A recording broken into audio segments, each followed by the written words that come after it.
नमस्ते दोस्तों, मैं निकिता कंवर हाड़ा Bhagwati Shikshan Prashikshan Mahavidyalaya Gangapur City BEd first semester की छात्राध्यापिका हूँ। आज मैं आपको पावलव का शास्त्रीय अनुबंधन सिद्धांत के बारे में अध्ययन कराने जा रही हूँ। पावलव का शास्त्रीय अनुबंधन सिद्धांत को हम अन्य नामों से भी जान सकते हैं, जैसे पावलोवियन कंडीशनिंग, अनुकूलित अनुक्रिया सिद्धांत, रिस्पॉन्डेंट कंडीशनिंग, सीआर थ्योरी। पावलव का परिचय। अनुबंधन का जनक पावलव को माना जाता है। पावलव ने 1904 में अनुबंधन की खोज की। प्रथम मनोवैज्ञानिक जिसे नोबेल पुरस्कार मिला वह पावलव था। पावलव का प्रयोग भूखे कुत्ते पर था।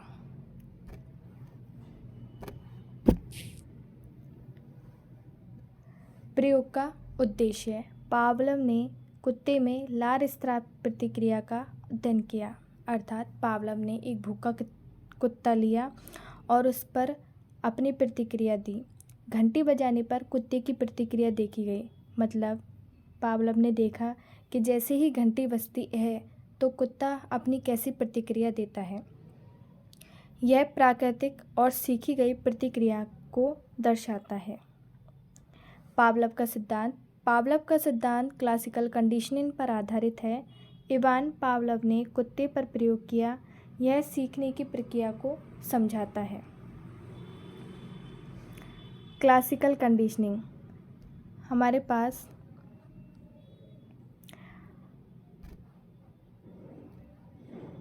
पास अनकंडीशन्ड स्टिमुलस है भोजन, अनकंडीशनल रिस्पॉन्स है लार, सेकेंड पॉइंट में कंडीशन्ड स्टिमुलस है घंटी, कंडीशन्ड रिस्पॉन्स है लार। यह सीखने की प्रक्रिया को दर्शाता है।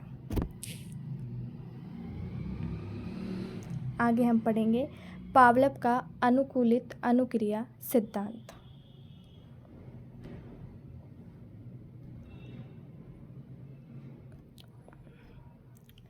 भोजन को हम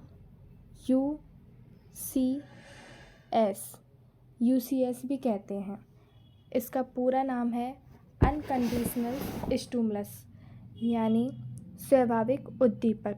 जो हमारे पास है भोजन, ऐसा उद्दीपक जो आपको लालच देता है, अनकंडीशनल स्टिमुलस होता है, जिससे किसी भी व्यक्ति को लालच आ जाता है।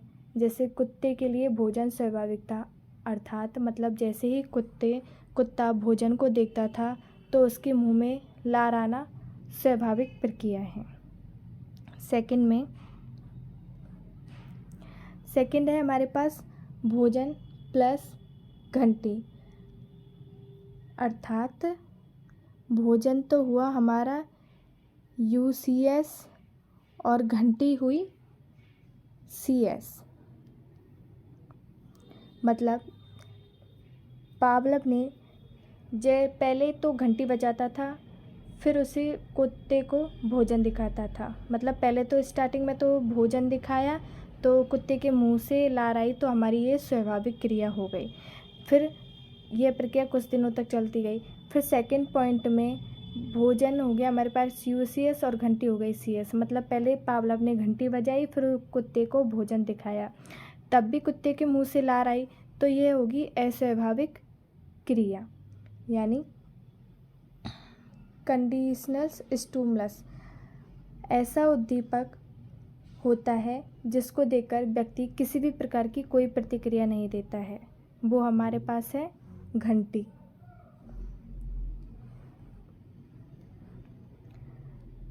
थर्ड पॉइंट है घंटी, मतलब सीएस।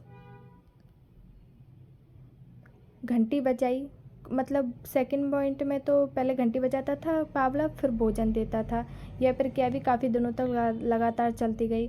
फिर पावलव ने कुछ टाइम बाद में सिर्फ घंटी बजाई तो भी कुत्ते के मुंह से लार आई, तो ये हमारे पास हो गई अस्वाभाविक क्रिया। यानी हमारे पास यूसीएस तो हो गया भोजन, सीएस हो गई घंटी, यूसीआर हो गया लार और सीआर भी हो गया लार। यानी घंटी बजने के बाद भी लार आना अनुकूलित अनुक्रिया, यानी कुत्ते ने अस्वाभाविक उद्दीपक और स्वाभाविक उद्दीपक में बंद बना लिया। यानी वो जानने लगा कि घंटी बजेगी तो भोजन मिलेगा। सीधी सी बात है कि घंटी बजेगी तो कुत्ते ने सोचा कि भोजन मिलेगा, तो इसी कारण उसके मुंह से लार आती थी। तो हम ये कह सकते हैं कि जो कुत्ता था वह भोजन को देखकर स्वाभाविक अनुक्रिया करता था, मतलब लार निकालता था।